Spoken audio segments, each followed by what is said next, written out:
back to Morning Footy, everyone. Now, all week on the show, we've been looking at the best 11s of each World Cup since 1966 and choosing who is the best team of all time. Now, these teams were based on SofaScore ratings, and yesterday we did the final side of the bracket in the semi-finals. So let's take a look at the bracket and who we've got in these semi-finals. We've got 2002 versus 1982. 1970 versus 2010. So let's break it down for you. Starting off 2002. This was when the World Cup was in Japan and South Korea, and it was Brazil's last World Cup win. When we look at this 2002 side, I mean, we've got the likes of Ronaldo, Beckham, so many amazing names in this team, boys. Rüstü Reçber. I don't know why I want to call out Rüstü Reçber, but he had such a good tournament for Turkey. Standing in goal with the locks flowing, making massive saves. But, I mean, obviously the story is Ronaldo with the hair. That's when he had his triangle thing on his head. It was incredibly iconic. The silver boots. Just an incredible World Cup overall. 98 is my favorite World Cup. 2002 is very, very close behind that. Had some fantastic memories in that one. I wasn't born for Spain 1982, but I know these names. These are names you grow up. When you love football, they're etched in your memory. Michel Platini, a little man named Maradona. He was good, though. Yeah, decent. Yeah. Zico, my goodness. Boniek.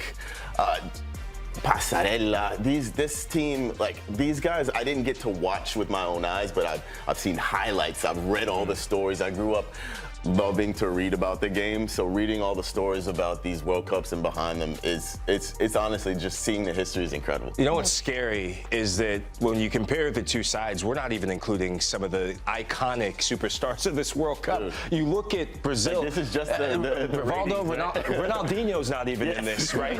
And I don't know what the metrics are. I don't know what the Z-score was looking at, and I've done numbers don't lie, but the numbers do lie. Oliver Kahn should be in there. Without Oliver probably Kahn, 7.82, bro. Yeah, he was the best goalkeeper of the tournament. Reçber definitely was part of that Turkey team that turned heads. But just looking at just the match-defining quality. So many of these players could just turn a match in the blink of an eye, whether it be defensively or in the attacking third, but so many match winners on both teams. Well, these two teams were decided by SofaScore, so they do look at all the stats and all the numbers. I think we're going to be taking a look now at if it was Ronaldo versus Dasayev. Ronaldo scored 8 goals in 7 games in that World Cup, got the Golden Boot, versus 1982 Dasayev for the Soviet Union. 3 clean sheets. He was the top goalie in that tournament. How would these two go against each other? Would Ronaldo score as many goals as he did? So here's the thing. In this World Cup, in the 82 World Cup, Dasayev only was really beaten from distance, and Ronaldo did most of his best work in the area. So if we're just going off that, Dasayev, but if we're going to look at Ronaldo, come on. It's Ronaldo phenomenal. His conversion rate, though, the big chances per game. Look at 1.86 big chances per game, and you're telling me Ronaldo's not going to score? I'm not here for that. I'm really not here for that. Yeah, the minutes per goal is what gets me. The minutes per goal is what gets me. That's the big thing. It's almost as if you go to get a beer up in the stands and he's already scored a goal for me. But just to give some context, and so per passport allegations, I may have been around for 1982. Sorry, didn't out myself there for my Sierra Leonean passport. But all jokes aside, you know, Dasayev, just looking a bit into his background, we all know Lev Yashin, the iconic goalkeeper. He was actually the heir to Lev Yashin. And just seeing his difference in how he played, a very good shot stopper, but my big concern, and for all the clean sheets and all the save percentages, he was a goalkeeper that liked to stay on his line. And that could be a big problem going up against R9, because you know the iconic move for R9, you come in, double step over, see ya. And so that could be where he gets done in. So I'm picking R9 all day. Well, Lahoud, you were like 30 at this point in 1982. 2002, I wasn't even born, so I never even got to see R9, you know, like at his peak. But anyway, this is what the Oracle sees for the best team. The World Cup is a tournament of stars, and Ronaldo's ascent defined an era of footballing heroes. In 2002, he scored more goals than any player had in more than 30 years, including a brace in the final, setting the all-time record with 15 in his World Cup career. 1982 doesn't have the goal scorer to compete with R9. Very true. I think we can all agree. The Oracle sees correct there. The Oracle I will agree with here for sure. Okay. The one thing that maybe the Oracle might want to revisit when we talk to him, her, them, wherever they are, is why is Paulo Rossi not in that 1982 team? That maybe would give him a better chance, but R9 above all else. Hey, his numbers weren't good enough, apparently. SofaScore, numbers don't lie. Only So, the Golden 2002 is going to the final. Will it be 1970 or 2010 joining them in that final? So let's get started with 1970. This is when the World Cup was in Mexico. Winners, again, Brazil. It was Pele's third World Cup win. No other player has been able to win 3 World Cups apart from him. What a team. I mean, the amount that we've seen the Brazilian players in there, the winners. What stands out to you in this one, boys? The midfield for me, I mean, obviously the front two is just ridiculous. But look at this midfield: Gerson, Beckenbauer, Jairzinho, Rivellino. This is like, first of all, look at the swag for the 4 guys across them. You got Overath behind them sweeping up.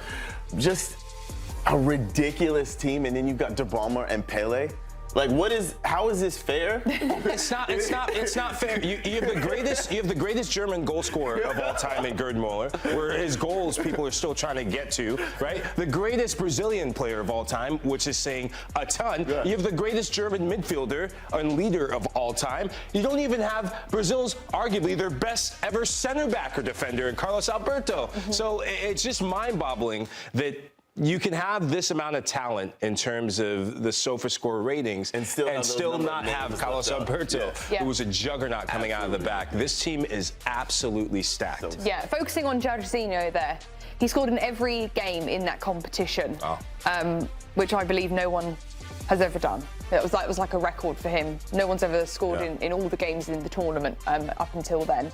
How amazing was he in his time, 1970? If Mikel Arteta saw these stats, he would do everything he could to try and bend time and bring Jairzinho to Arsenal. Look at all the duels won. This is a Mikel Arteta dream, but I'm really looking at the successful dribbles per game. Think about being an opposition fullback or wingback, and you see Jairzinho on the team sheet. It's just like, I'm going to be seeing the back of his shirt so many times today. We talked about Jairzinho a bit before the show. Just what an incredible player. Him watching a lot of his highlights. Obviously, I wasn't alive for this, but the swag he had too, with the afro, the mutton chops, just different levels. Just different levels. No, just a complete Brazilian side, and the duels won as well. I think that's an underrated look for this Brazilian team, where they had a bite about them that they could just collapse you in the middle of the park or out wide and get to goal in a flash. Yeah, so that's the 1970 team. You mentioned there, like, the swag. Do you think the older teams had more swag than the more current teams? I do. I really do. Like the hairstyles, the personalities, the handlebar mustaches, the handlebar mustaches that they used to pop out. It's just like the quality on this side is incredible, but the swag's not there. Like the Jairzinho swag is not really matched by Thomas Müller. He may be more efficient of a goal scorer, but if we're going out on a night, I'm picking Jairzinho. So on this side, it's the 2010 side when the World Cup was in South Africa. Spain's first ever World Cup win on the men's side. Their only ever one. No, they've won it. They've won it once. Yeah, that was the first one, only one. We could be seeing it again this year. The women won it.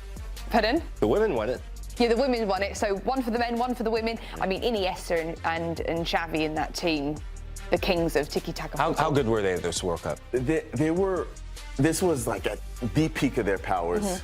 Their names went simultaneously, side by side. You didn't get Xavi without Iniesta. You didn't get Iniesta without Xavi.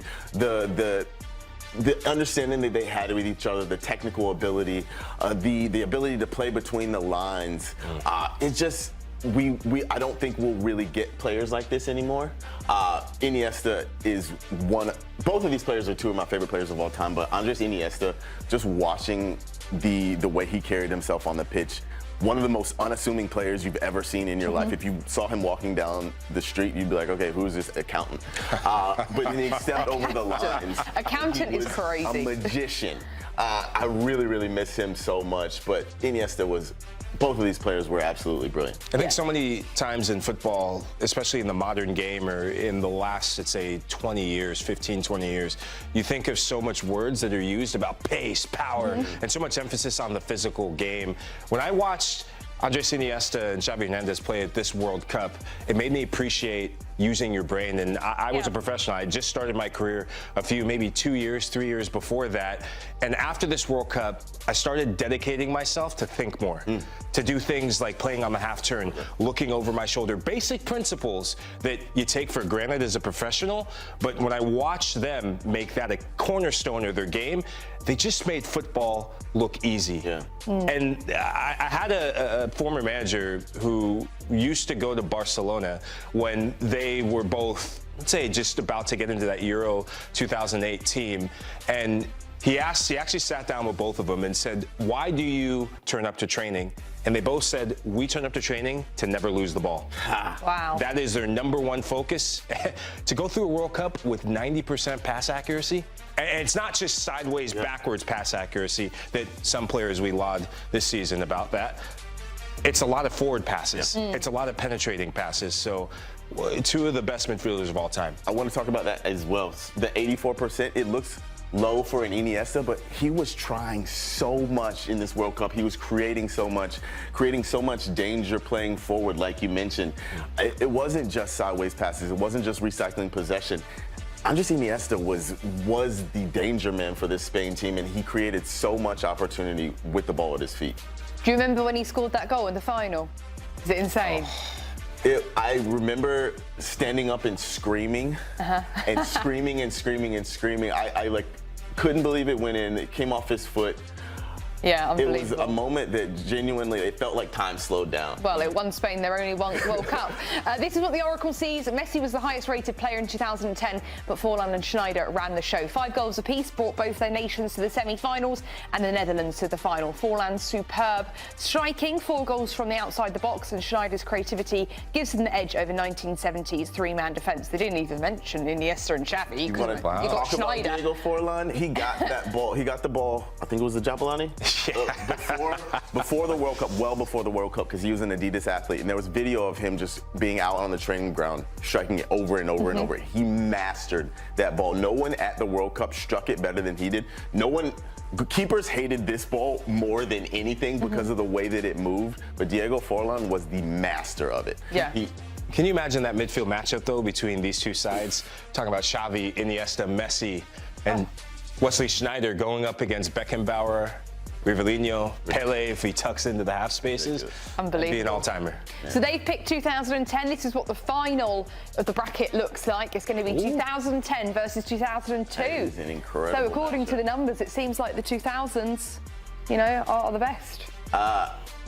Yeah, I mean, according to the numbers, my prediction, if we had to pick one between, I'm going to go 0-2. I can't pick past. I can't look past Ronaldo. I genuinely cannot look past Ronaldo. Messi, Iniesta, Thomas Müller, who can bang in goals. Wesley Schneider, who should have won the Ballon d'Or that season. It's 2010. So tight. 2010 had.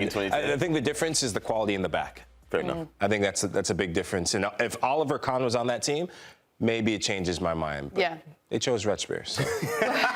Well, we will be looking at 2010 versus 2002 in the final in a couple of shows. Everybody, let us know who you think should win.